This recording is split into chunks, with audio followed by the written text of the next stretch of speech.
Hello and welcome to Mile High Reefers. I'm Scott Anderson, and this is my review of the Rotter Tube. Steve Rotter from Rotter Tube Reef sent me the 3-inch clear Joker Edition Rotter Tube with built-in overflow for me to test on my tank. The Rotter Tube is designed to be a replacement for a filter sock. When I designed my system, I designed it without filter socks. First, I didn't have a good way to install it with my sump setup. Second, they get really dirty and nasty and you have to wash them. And there was no way my wife was going to allow me to put filter socks in the washing machine. So my system's completely different than what most people are running. For me to install the Rotter Tube, I had to modify my plumbing. So I cut the pipe off here and redid everything down. So I've got a union, so I can change this out as needed to make modifications. And then it's just a 90, down to a 90, down to a 2-inch that the Rotter Tube hooks up to. When I installed my Rotter Tube, I installed it as high up as possible. The goal was to have the bottom of the drain as near to the surface as possible. This allows water to flow out of the Rotter Tube as easily as possible. It also reduces the risk of water backing up in the Rotter Tube and coming out the overflow.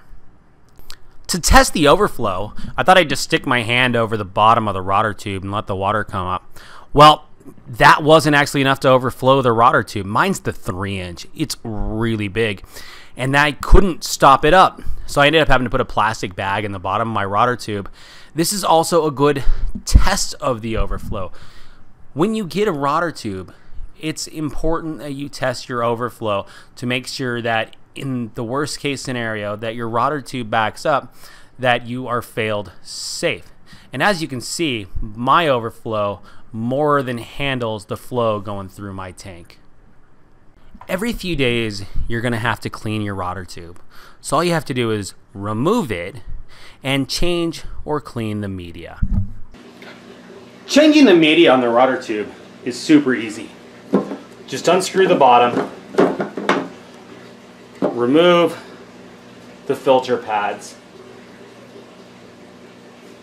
clean or replace. Now reinstall the Rotter Tube back onto the system.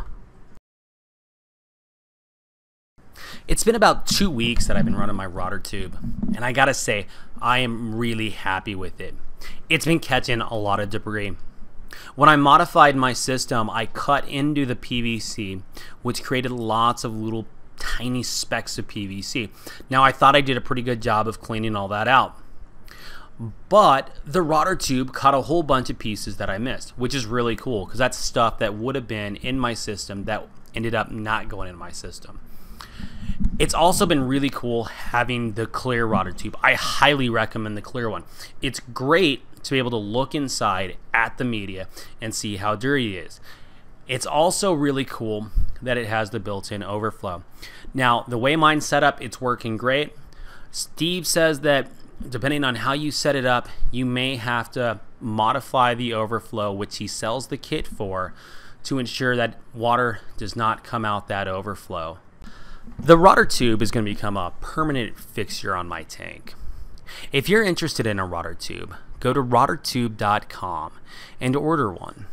Also, follow Steve Rotter's YouTube channel, Rotter Tube Reef.